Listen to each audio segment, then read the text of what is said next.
पैसा जास्त तेवढा माणसाला दुःख जास्त. रामदास स्वामी म्हणतात, जगी सर्व सुखी असा कोण आहे, विचारे मना तूच शोधून पाहे. या जगामध्ये कुणी सुखी नाही, जो देखे सो दुखिया बाबा, सुखिया कोई नाही रे. आपल्याला वाटतं माझ्या शेजारचा फार सुखी, मी फार दुःखी. एका गावात शेजारी शेजारी 2 घरं होती. त्या 2 घरांची कंडिशन अशी, एका बाईचा नवरा घरामध्ये आला का दोघा नवरा बायकोची सारखी भांडण, त्यांच्यामध्ये शिवाय बोलणंच नाही. आणि दुसऱ्या बाईचा नवरा असा होता, तिचा नवरा घरामध्ये आला का त्या घरातून फक्त हसण्याचाच आवाज यायचा. ती बाई म्हणायची, कुठून माझ्या नशिबाला पडला, घरात आला की सारखा भांडतो, सारखा शिवाय देतो. त्या शेजारी बाईचा नवरा किती हसतो, पण तिने ठरवलं, म्हटली महाराष्ट्र शासनाने आपल्या महिलांकरता आता जवळजवळ 50% आरक्षण दिलंय. म्हटली इथून पुढे अजिबात नवऱ्याला घाबरायचं. बघा महिला किती जोरात नाही म्हटल्या. बघा उद्यापासून तुमच्या बगडीच्या पुरुषांचं काहीच खरं नाही. तिने ठरवलं अजिबात नवऱ्याला घाबरायचं नाही. संध्याकाळी नवरा घरी आला, त्यानं सवयीप्रमाणे भांडायला सुरुवात केली. ती म्हटली, का हो घरात आले की सारखे भांडता, सारखे शिवा देता, तुम्हाला हसताच येत नाही का? जरा शेजारच्या घरात जा आणि तुमच्या मित्राचा हसायचा आदर्श घेऊन या.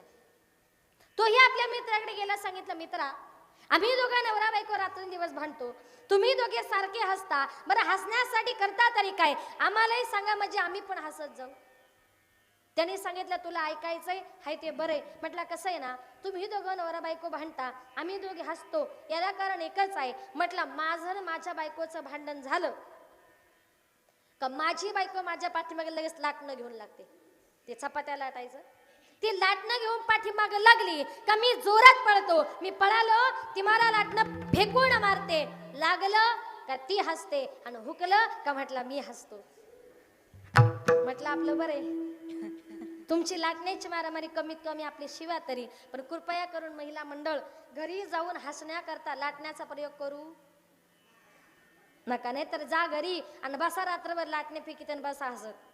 कारण का हा संसार कसा आहे, संत महात्मे म्हणतात, दुःख बांधवडी आहे हा संसार, सुखाचा विचार नाही कोठे. मग तुका बरं विनंती करून सांगतायत का, कारण आपला जन्म ज्या कलियुगामध्ये झालाय, कलियुगा माझी करावे कीर्तन, तेने नारायण देईल भेटी.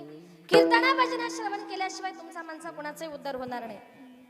पण आजही ऐका, काही लोक आयुष्यभर व्यसन करण्यामध्ये आपलं आयुष्य खर्च करतात. तुम्ही आयुष्यभर जर व्यसनच करत राहिलात ना, तर शेवटी तुमच्या हातामध्ये पश्चातापाशिवाय दुसरं काही शिल्लक राहत नाही. एक सुंदर उदाहरण सांगते ऐका. एका गावात एक मनुष्य रात्रंदिवस दारू प्यायचा. बायकोकडे लक्ष नाही, मुलांकडे लक्ष नाही. शेवटी त्याची बायको कंटाळली, आपल्या बापाकडे गेली, सांगितलं, बाबा काय नवरा बघून दिला हो, मला 2 वेळेचं अन्न खायला मिळत नाही, लहान लहान मुलं आहेत त्यांना दूध प्यायला मिळत नाही, त्या मुलांची तब्येत होणार कशी? बापाने सांगितलं, मुली दिल्या घरी सुखी राहा.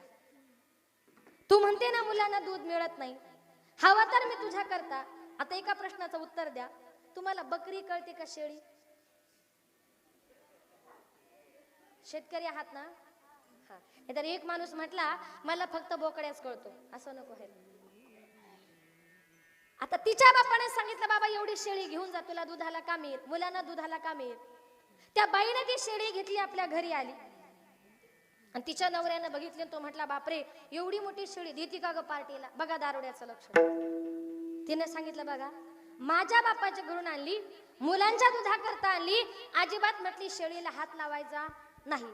पण तिला माहिती होतं, माझा नवरा खातो पितो म्हणजे एक दिवस माझी शेळी चोरीला जाणार. मग ती बाई शेळी बांधताना अशी बांधायची का रात्रभर ती बेडरूमच्या खिडकीतून रात्रभर ती फक्त त्या शेळीलाच बघायची.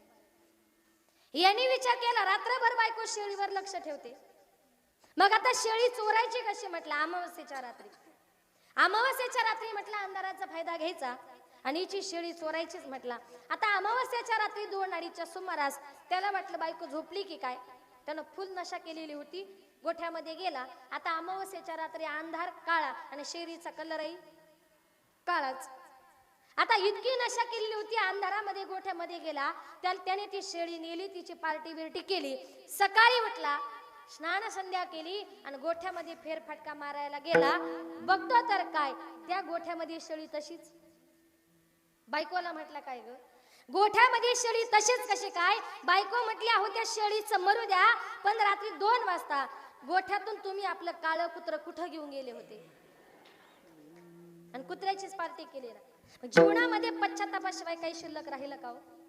तुकोबराय म्हणतात बघा, दारुडा मनुष्य हा कधीच म्हातार होऊन मरत नाही, तो तरुणपणीच जातो. एखाद्या बाईचा नवरा जर दारू पित असेल ना, तर ती बाई आपल्या कपाळाच्या कुंका करता त्या भगवंताला नवस करते आणि त्या देवाला म्हणते, देवा माझा नवरा दारू पितो याच्यामध्ये माझी चुकी नाही, माझा संसार मला आनंदाचा करायचा आहे, माझी मुलं बाळा मला आनंदामध्ये बघायचे.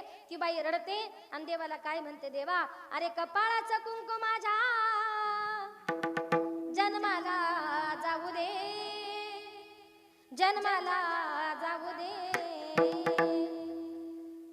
आयुष्याचा जोडीदार व्यसनमुक्त होऊ दे, आयुष्याचा जोडीदार व्यसनमुक्त होऊ दे, माझ्या माहेरी ग श्रीमंतीचा थाट, श्रीमंतीचा थाट, दारुण या केली माझ्या संसाराची वाट, दारुण या केली माझ्या संसाराची वाट, माझ्या माहेरी ग वाटे मला भूषण, वाटे मला भूषण, दारुड्या घरी दिलं मला देव कोणा दूषण, दारुड्या घरी दिलं मला देव कोणा दूषण, सासर माहेर कुठंच जुळना, कसंच जुळना, दिलं मला इथं कसं माझंच कळना, दिलं मला इथं कसं माझंच कळना. म्हणजे नवरा जर दारू पिणारा निघाला ना, तर ती बाई रडते, याला त्याला दूषण देते. पण प्रत्येक माई बापाला विनंती असेल की आपल्या मुली देताना जरा व्यसनमुक्त घरात देत चला. कारण दारुड्या लोकांनी एकदा का दारू पिली, एक दिवस एक दारुडा घरी दारू पिऊन आला आणि बायकोला म्हटलं, अगं जर मी या देशाचा पंतप्रधान झालो असतो ना, 2 दिवसात देशाचा काय पलट केला असता. बायको म्हटली, अहो तुम्ही देशाला बदलाल ही गोष्ट खरी आहे, पहिली पायातली चप्पल बदला आणि मग देशाला बदला, कारण सकाळपासून एक तुमची एक माझीच घालून फिरताय. असे देशप्रेमी काही कामाचे नाही. देशाबद्दल प्रेम असावं पण कधी शुद्धीमध्ये असताना. म्हणून कृपया करून मी तुमच्या बहिणीसारखी आहे, कुणी जर दारू पित असेल तर आज छत्रपती शिवाजीराजांची जयंती जवळ आली, आपल्या गावात 3 दिवसाचा सप्ताह होतोय, कमीत कमी आजच्या दिवशी तरी शपथ घ्या की राजांच्या चरणी शपथ घेतो का इथून पुढे मी कधीच दारू पिणार नाही. एक जरी माणूस व्यसनमुक्त झाला ना, 3 दिवस हा जो काही सप्ताह केलाय, जो काही शिवजयंतीचा 3 दिवसाचा नाम सप्ताह केलाय, सगळं पुण्य त्यालाच लाभेल. जीवनामध्ये बदल फार महत्वाचा आहे, बदल फार महत्वाचा आहे. आपण शिवजयंती करतो पण एका तरी माणसाने जीवनामध्ये बदल घडवला पाहिजे, बदल फार महत्वाचा आहे. माझे तुकडोजी महाराज म्हणतात, इतका सुंदर नरदेह भगवान परमात्म्याने तुम्हाला दिलाय, पण त्या नरदेहाचं तुम्ही काय करून बसला तो? क्या किया क्या किया क्या किया रे, क्या किया क्या किया क्या किया रे, तूने जीवन गवा दिया क्या किया रे,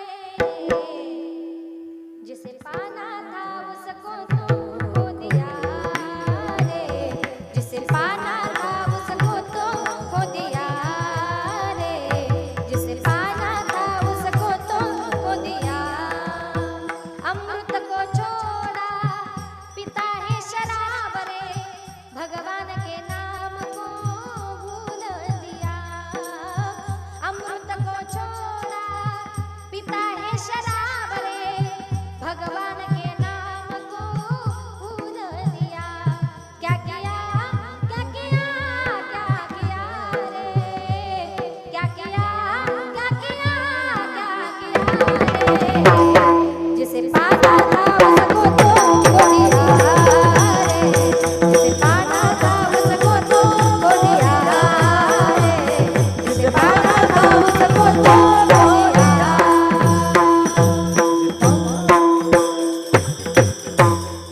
तुकडोजी महाराज म्हणतात, तुम्ही तुमच्या जीवनाचं काय करून बसला तो? अमृत को छोड़ा पिता है शराब रे, भगवान के नाम को भूल दिया. जे पाहिजे तुम्ही त्याच्या पाठीमागे लागत नाही, पण जे वाईट आहे ते सोडा. आणि एकदा सर्वांनी मोठ्या प्रेमाने हाताने टाळी आणि मुखाने चिंतन विठोबा रघुमा उमा